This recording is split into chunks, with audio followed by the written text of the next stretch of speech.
muscle. It seems hard work for Pickering. He's still smart enough to work when he wants to work, back off out of range, get yourself back. Oh, beautiful shot! Wonderful punch! And Sean Hughes goes down in the 4th round heavily. Not sure he's going to make this. He just about scrambles to his feet.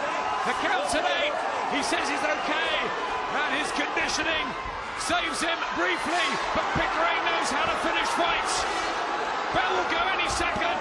Right hand down again for the 2nd time. And the bell goes. And the count will be administered. And Hughes is up. And he says he's okay. And he just about makes it. An unbelievable round.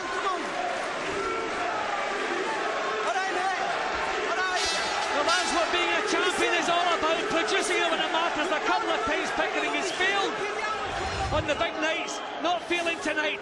Now that punch, that could have finished quite a few super bantamweights, and the way he landed, you thought it might be over. That was the first knockdown of the round.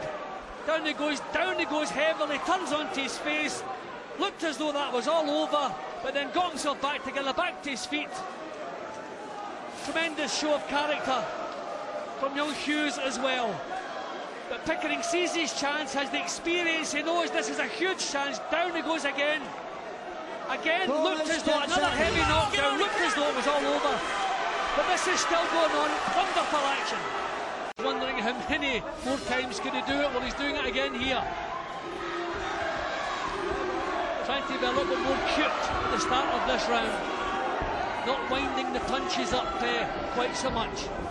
A huge respect in the business for Esham Pickering. Came back off that early loss to John Jarreau, and when he was blitzed by the Panamanian Mauricio Martinez for a world title he probably shouldn't have been in. He rebuilt, and look at him go here, big punches, and Howard Foster's seen enough. He's done it again. Esham Pickering breathes fire back into his career and retains his British super bantamweight crown. He exacts revenge on Sean Hughes. And what a performance! Well, if you want to be a champion, you have to behave like a champion. That's exactly what Esham Pickering did tonight. He had it tough. Hughes has the excellent start. It looked as though, I never liked it to use the phrase, but he looked like a shot fighter for a couple of rounds. Then he comes up, produces one of the best performances of his career. Unbelievable. Once again, I feel so sorry for young Sean Hughes, but I think the referee's job is to stop a fight before something goes drastically wrong. His head was rolled a couple of times with the punches. The referee had looked at several times at the punches that Hughes was taking, so you can see, brought back, and you can see the head sagging. That's a dangerous scene. You don't want to wait to see if he's going to recover. I think the referee did exactly the same thing. Those were hurtful punches. They were bang on the chin. Now look at the way the head is rolling around on the neck there. Can't afford to let another one punch land in that situation. So that was, we may hear some complaints from the Hughes camp, but that I fully endorse what referee Foster did. Couldn't take a chance with this young man's health, and to be honest, it looked as though the fight was rolling away from him at this stage. Super performance from Esham Pickering. After that dreadful start in the first couple of rounds, Esham Pickering knew his career was on the line and produced a performance he will savour.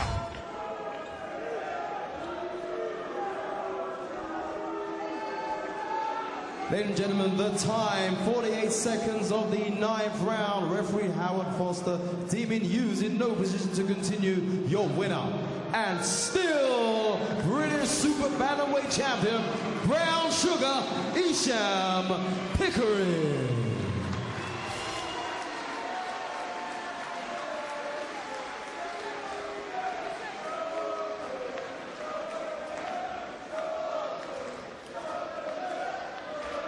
Another fabulous night of British title action. Esham Pickering retaining his title. We'll be talking to him in a moment.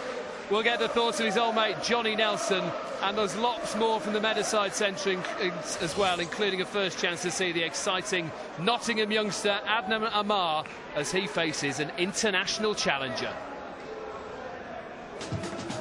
Pickering has as he knocks down Sean Hughes twice in the 4th, stops him in the 9th. And it was another British title classic. Esham Pickering is ringside with Ed Robbins.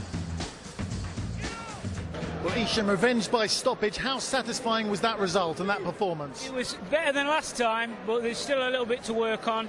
I'm British champion still. One more and the belt's mine outright. There's a lot more to come from me today. I thought I was a little bit lacklustre at times, but I won the fight easy, and I'm happy with the performance. It was a real battle. Is there something about Sean Hughes' style that you have a problem with? Possibly, yeah, because he's not known as a puncher. He's a southpaw, awkward opponent, but I got to him in the end. I'm happy with the victory. Was it a case of getting your timing? Because it seemed the first couple of rounds, in particular, you got hit a lot more than usual. Yeah, I don't know how you were scoring it on TV, but it felt like I was, first couple of rounds I had to get into it, and then I got into it. But he showed a bit of guts. He got up off the floor twice. So, he showed a bit of guts, and there's a little bit to work on there, but I'm on the way back. You've been a pro for nearly 12 years. You've got a few good years left in you? Definitely. I avenged that loss, and we're on the way back again. Well done tonight. Thank you very much. Well, some people were writing off Esham Pickering, but he's retained his British super-bantamweight